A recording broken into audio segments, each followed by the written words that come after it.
আসসালামু আলাইকুম। আজকে হচ্ছে আমি দেখেন সুপারি নিয়েছি হাতে, কতগুলো সুপারি নিয়েছি। এই সুপারি গাছগুলো আমার শাশুড়ির সাথে আমি গিয়ে সব জায়গাতে আস্তে আস্তে করে লাগাবো, কারণ সুপারি গাছ আপনি যত বেশি লাগিয়ে রাখতে পারবেন আপনার ভবিষ্যতে কিন্তু এই গাছগুলো একটা সময় ভালো একটা মানে ভালো একটা যেমন আপনি সুপারি খেতেও পারেন, সাথে আপনি সুপারি কিন্তু বিক্রিও করতে পারেন। আমি আমার শাশুড়ি সবাই মিলে গেলাম এবং হচ্ছে সেখানে মাটি খুঁড়ে সুন্দর করে একটা একটা করে বীজ লাগিয়ে দিয়েছি, এবং বীজ লাগিয়ে এই সুপারি গাছ হয়তো 40 থেকে 50 দিনের ভেতরেই আস্তে আস্তে উঠে যাবে।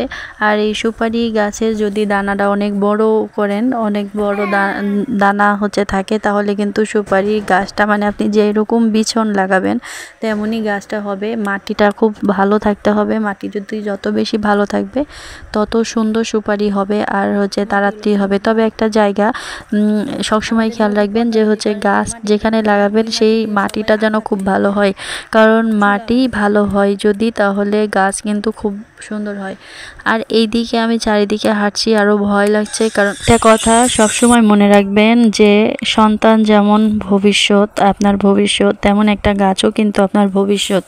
একটা গাছ যদি আপনি ভালোভাবে লাগাতে পারেন, রোপণ করতে পারেন, তাহলে সেই গাছটা কিন্তু একটা সময় বিক্রি করে কিংবা সেই গাছের ফল খেয়ে কিংবা সেই গাছের ফল বিক্রি করে যেভাবে হোক না কেন আপনি কিন্তু হচ্ছে অনেক টাকা পয়সা ইনকাম করতে পারেন। তো একটা সবাই মিলে গাছ লাগাবেন বাড়ির আশেপাশে যত ফাঁকা জায়গা আছে। এই যে দেখেন এইখানে ছিমের বাহান, এই ছিমটা কিন্তু আমার শাশুড়ির হাতে লাগানো। এই ছিমটা কিন্তু অনেক মজার আর অনেক বড় বড় ছিম, হাতি কান্ডা ছিম বলে, মানে হাতির কানের মতো বড় ছিম। তো এইভাবে আপনারা বাড়ির আশেপাশে কোনা কাঞ্চিতে যত সুপারি গাছ লাগাতে পারেন। সুপারির গাছ কিন্তু বেশি বড় হয় না, পাতলা সাতলা চিকন হয়, আপনারা সবাই জানেন। আর এই সুপারি গাছের জন্য কিন্তু বেশি জায়গা জমিও লাগে না, খুবই স্বল্প জায়গাতে কিন্তু আপনি অনেকগুলো সুপারির চারা লাগিয়ে দিতে পারেন, কারণ এই সুপারির চারাগুলো লাগালে আস্তে আস্তে গাছটা হয়ে যায়। তো এইভাবে আস্তে আস্তে লাগাবেন। এই দিকে আমরা হচ্ছে যখন যাচ্ছিলাম যেতে যেতে এই জায়গাতে একটা বড় জুক দেখতে পাই। তো জুক দেখার পরে অনেক বেশি ভয় পেয়ে গেছি, কারণ আমি জুক খুব ভয় পাই।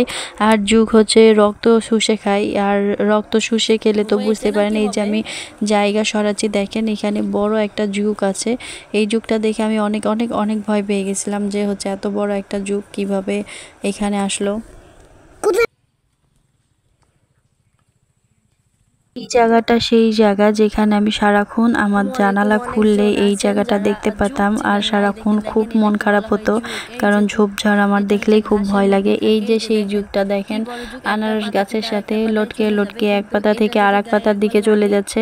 তো এই যেই হচ্ছে যুগটা, এই যুগটা কিন্তু বড় যুগ। এই যুগে কিন্তু অনেক বেশি রক্ত চুষে খায়, একটু লেগে গেলেই কিন্তু আপনার শরীরের অনেকখানি রক্তই খেয়ে ফেলবে।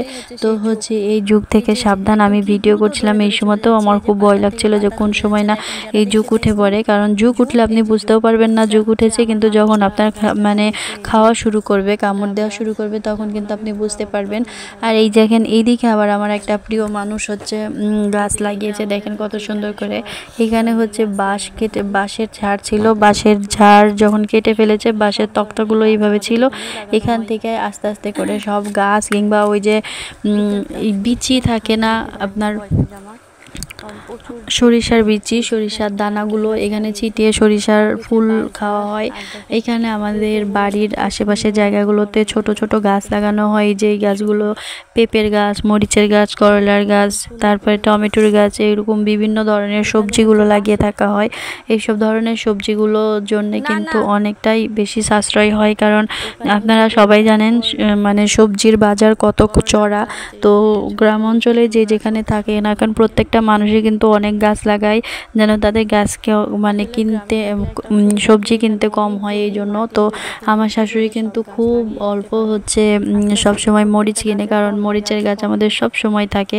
আমাদের অনেক বড় জায়গা, আলহামদুলিল্লাহ অনেক বড় একটা জায়গা। এই যে এইখানে ডাব গাছের নিচে কিন্তু ছোবা দিয়ে রেখেছে, এটাও কিন্তু ডাব গাছের জন্য অনেক বড় একটা সুন্দর জিনিস। আর এই দেখেন এখানে করলার বাহান করে রেখেছে, এখানে সুন্দর সুন্দর করলা হয়, করলা ঝুড়ে। আর এই যে দেখেন পেঁপের তো রাজধানী যদি বলা যায়, তাহলে আমাদের বাড়িটা হচ্ছে পেঁপের রাজধানী। অনেক পেঁপে গাছ, অনেক পেঁপে হয়। তো আমাদের সাথে থাকবেন, আমাদের চ্যানেলটার সাথে থাকবেন। প্রথম সবাই একটু ভালোবাসা দিবেন, সাপোর্ট করবেন এবং লাইক অ্যান্ড সাবস্ক্রাইব করতে কেউ ভুলবেন না। আপনাদের অনুপ্রেরণায় কিন্তু আমাদের পথ চলাটা আরও বেশি সুন্দর হবে, তাই সবাই মিলে পাশে থাকবেন। ধন্যবাদ সবাইকে। আসসালামু আলাইকুম।